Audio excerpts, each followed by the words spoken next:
اعوذ باللہ من الشیطان الرجیم بسم اللہ الرحمن الرحیم۔ ناظرین السلام علیکم ورحمۃ اللہ وبرکاتہ۔ صراط مستقیم چینل پہ نئے آنے والے تمامی احباب سے گزارش ہے کہ چینل کو سبسکرائب کر لیں تاکہ آپ کو دینی معلومات جو ہے وہ حاصل ہو سکے۔ اللہ تعالیٰ نے اس کائنات کے اندر جو بھی چیز بنائی ہے اس کے بنانے کے مقصد ہے، اس کے بنانے کے اندر جو ہے وہ حکمت ہے۔ ہر چیز جو ہے اس کے اندر اس نے ہمارے لیے، انسانوں کے لیے جو ہے وہ فائدہ رکھا ہے۔ ہمیں بھی چاہیے کہ اس مالک کی بنائی ہوئی اشیاء جو ہیں ان کو سمجھیں، غور و فکر کریں۔ زمین و آسمان کے اندر اللہ رب العالمین نے اپنی قدرت کاملہ کے ساتھ بڑا بڑا کچھ جو ہے وہ بنایا ہے۔ ایک روایت میں نے پڑھی، بڑا مجھے خوبصورت لگا اور بڑا مزہ آیا۔ میں نے چاہا کہ اپنے ناظرین کو بھی یہ بتا دیں۔ روایت سماعت فرمائے حضرت سیدنا کعب الاحبار رضی اللہ تعالیٰ عنہ، آپ بیان کرتے ہیں کہ اللہ تعالیٰ نے مرغ کی شکل کا ایک فرشتہ جو ہے وہ پیدا فرمایا ہے، اور اس کے قدم جو ہیں وہ زمین کے نیچے ہیں، اور اس کا سر جو ہے وہ عرش الہیہ کے نیچے ہے۔ اور اللہ رب العالمین ہر رات آسمان دنیا کی طرف خصوصی تجلی فرماتا ہے، خاص تجلی جو ہے وہ فرماتا ہے، اور اللہ تعالیٰ ارشاد فرماتا ہے کہ ہے کوئی سائل مجھ سے سوال کرنے والا، اس کو عطا کیا جائے، ہے کوئی توبہ کرنے والا، اس کی توبہ کو قبول کیا جائے، اور ہے کوئی میری بارگاہ میں مغفرت طلب کرنے والا، اس کی بخشش فرما دی جائے۔ اور یہ سن کر وہ جو فرشتہ ہے وہ اللہ کی حمد اور تسبیح جو ہے وہ بیان کرتا ہے، اور پھر وہ اپنی آواز کو اس قدر بلند کرتا ہے، اس قدر بلند کرتا ہے کہ اس کے سبب عرش کے ارد گرد والے جو ہیں وہ سارے لرز جاتے ہیں، اور سب جو ہیں وہ اللہ رب العالمین کی تسبیح بیان کرنے لگتے ہیں۔ اور پھر بھی ترتیب دوسرے آسمان والے، تیسرے والے، چوتھے والے، پانچویں والے، اور اسی طرح آسمان دنیا والوں کا بھی یہی حال ہوتا ہے۔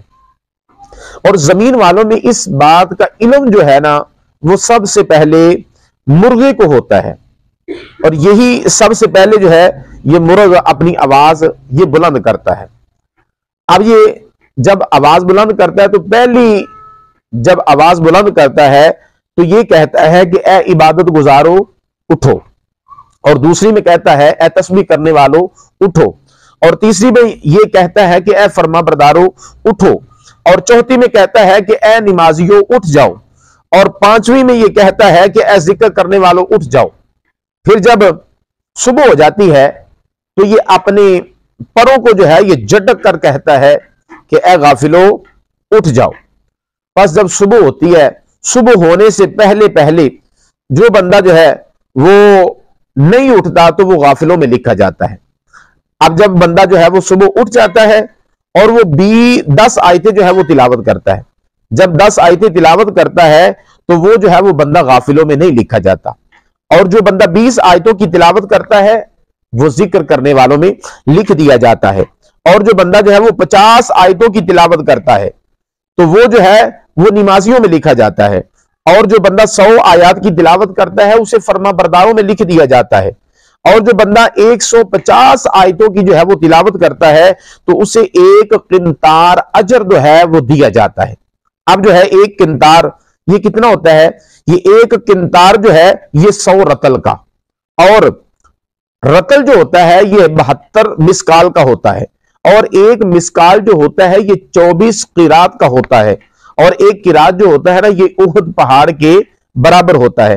اب جو بندہ 150 آیتوں کی اللہ کے پاک قرآن کی تلاوت کرتا ہے تو سامعین اس تلاوت کرنے والے کو 1,72,800 احد پہاڑوں کے برابر اللہ رب العالمین ثواب عطا فرماتا ہے۔ اب دیکھ لیجئے کتنا بڑا ثواب خالق خائنات نے اپنے بندے کے لیے تھوڑے سے عمل کے بدلے میں کتنا بڑا جو ہے یہ ثواب جو ہے بندے کو مل جاتا ہے۔ 1,72,800 احد پہاڑوں کے برابر اللہ ثواب عطا فرماتا ہے۔ تو انسان کو چاہیے کہ وہ کیا کرے، وہ اپنے آپ کو اللہ کے ذکر کی طرف مشغول کرے۔ اتنی لمبی راتیں ہیں، ذرا بندے کو صبح اٹھ جانا چاہیے ٹائم سے، اور اللہ کے پاک قرآن کی تلاوت کرے، نماز کی ادائیگی کرے، اللہ رب العالمین ہمیں اپنا ذکر کرنے والے بندوں میں شامل فرمائے۔ آمین ثم آمین بجاہ النبی الکریم۔